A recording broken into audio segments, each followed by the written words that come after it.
Hello, BookTube. Well, we're at it again. We're talking about NookTube. We're talking about our reading spaces. This was an idea that was created by Aaron Facer, and of course I have two reading spaces, as everyone should. One is on the fainting couch, out in the other room here at Hyde Cottage, but one, the nerve center, is here in the little book room, which a lot of you will be familiar with, because I've done a lot of videos in this room and also library tour of this room just recently. This has a bed, an old pre-war bed that is, oh goodness, so we've got some Frieda yoga going on. Oh yeah, that was unexpected. The pre-war bed here has an old iron bed spring and then one of those new foam mattresses. But I have always believed that the most natural position for a human to do pretty much anything is propped up on pillows, laying on the bed. That is the way God or gods intended it. And so I thought I would do a tour of this book, Nook, this reading Nook, to complement the one I did for the fainting couch, and also to wash out of my mind Aaron's latest video on his own reading Nook, which drove me crazy. It drove me crazy. He did a video of his reading chair with its footrest and the bookcase right next to it and the windowsill right next to it. And I wanted to reach through the screen and fix the space. The space has so many problems, and they're all so obvious. The fixes for them are so obvious. I guess you have to be a sort of a feng shui expert to know that. And I was going to do that. I was going to draw elaborate floor plans and send through elaborate instructions. But then I realized he, in the video, says that he's planning on scrapping it in favor of a new reading Nook. So I'll wait until he makes a whole bunch of new mistakes before I comment on them. I thought in the meantime I would show you mine. This is, here, let's pan out the way the real booktubers do. This is my old bed here in the reading Nook of the little book room. And this is the space that we're talking about here. Just a pile of pillows, a pile of blankets, a tiny little baby bean who does not like the fact that I am not right next to her. So when I moved up to the top of the bed, she moved up to the top of the bed. But this is where we spend a good deal of time. It's right next to a window, so there's plenty of air here. And you've got a pile of pillows.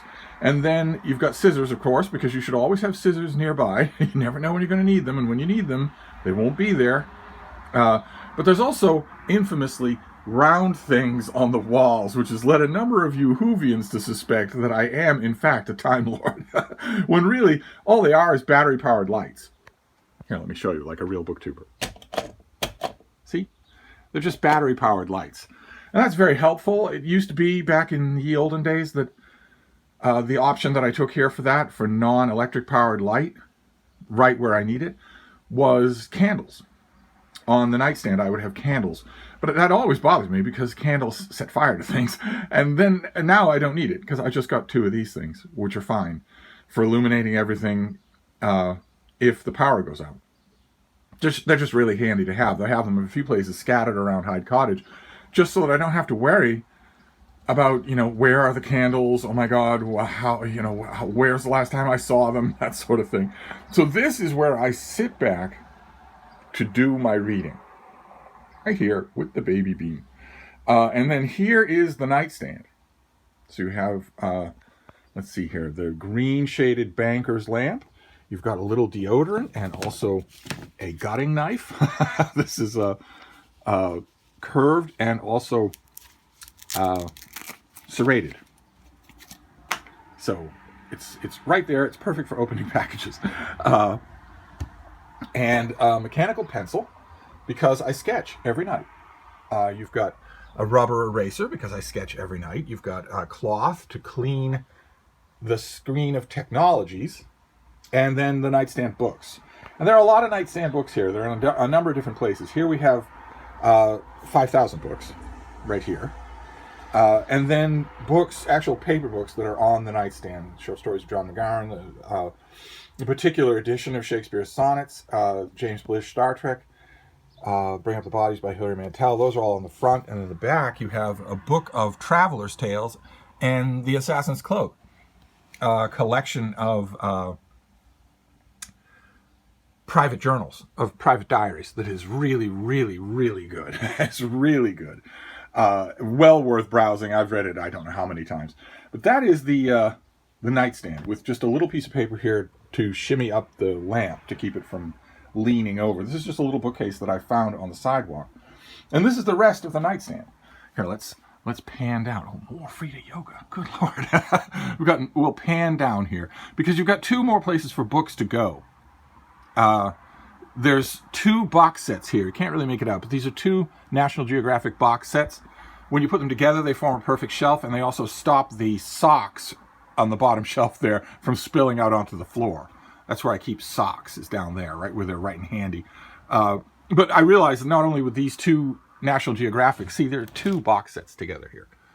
And I realized that when they're together, not only do they stop those things from spilling out, but they form a natural shelf. So more books have gone there. And then there's this thing. This is a very old, battered waste paper basket, a Charlie Brown waste paper basket. Has Snoopy on the other side.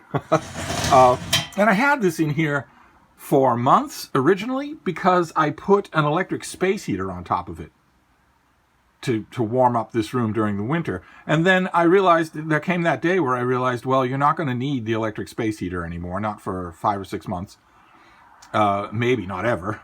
So you can get rid of it. And then I thought, okay, well, the key principle of this little book room is that you have to be bringing things out of it every time you leave it. You have to view a room this small as really a ship's cabin. Those are all the files that I keep on the booktubers who are my enemies. As you can see, Aaron Facer's file is right on top there. I thought along those lines, since I want to keep this, if a room this small, if you don't pay attention, it will clutter in no time. So I thought it better bring not only the space heater out, but also the stand. But then I thought, no, it's not going to be that long before you need an electric fan, one of those box fans. And you're going to need the stand for it so that it will cool the bed instead of hitting the side of the bed. So I just left it in here, and naturally I left it in here. It forms a perfect stand for more books. So it has accumulated more books. And also this, tweezers for ticks, for pulling ticks off a hairy little dog. I had those, I grabbed those, I don't know, a week ago when there was a tick on the little bean, and we successfully removed it and flushed it down the toilet. And I thought, well, okay, same principle. Don't just bring things in here. You have to always be bringing things out of this room or it will fill up. And then I thought, no, you're handling her and everything's quiet and everything's peaceful when she's on the bed and calming down for sleep. So that's where you're going to notice the ticks. Might as well leave these in here rather than have to get up and go and get them. So I just left it in here. I'm going to have to do without this as a book stand once the window fan is necessary, but it doesn't look to me like that's going to happen for another week or so. I'm just noticing now that I could probably take a cloth and clean this thing off. This Charlie Brown waste paper basket is, I don't even know how old. It's very, very old. And then you've got the all-important tech, which is the other part of this corner. See, this is just an ordinary bookcase that I found. I put my enemy files on top and my socks on the bottom, and then books everywhere. The books that I'm working on everywhere so that they are always within reach, but also 5,000 books that are also always within reach on this tablet. But the key thing, and you can see here on top of my enemies files, there's also an 11-inch MacBook Air. And that's because, amazingly, thanks to this kind of technology, those two pieces of technology, I can now have a fully functional workstation right here while I'm propped up on pillows in bed. I can have a fully functional workstation where once upon a time, decades ago, if you'd have said to me, well, wouldn't it be nice to work in bed? I'd have said, well, sure, it would be. But I have reference works at my desk, and I can't access them when I'm in bed. I have all sorts of files, and baby, what are you doing? Stop it, baby. Look at your fans. There they are. There's your pretty face. Ooh. Once upon a time, I would have thought that, but the internet makes it possible so that I do have a fully functional workstation if I have these two things.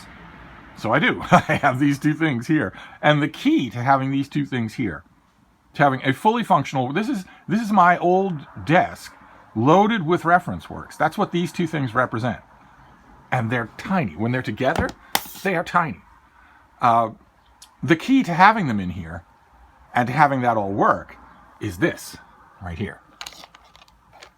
I have a power strip next to the bed that has only 3 things plugged into it. It has the lamp plugged in, that banker's lamp, but it also has a cord for a tablet and a cord for a MacBook.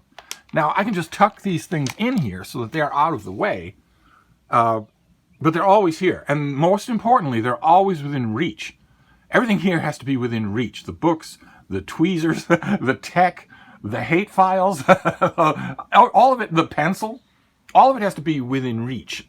That's the key. Because when you're sitting back on the pillows, and you're all relaxed, and Frieda, when I sit back on the pillows, she takes that as a signal to walk up and lay down, curl up and lay down either on my abdomen or in the space between my knees, which means that for a while there, once she gets settled, it's going to be impossible to move. The key is that everything I need has to be within reach. I can drop my hand down for a power cord to either one of these things instead of, oh my God, oh, I'm running out of power. No. I don't want that here, and I don't want that. That was the same principle out on the fainting couch, where everything has to be within reach.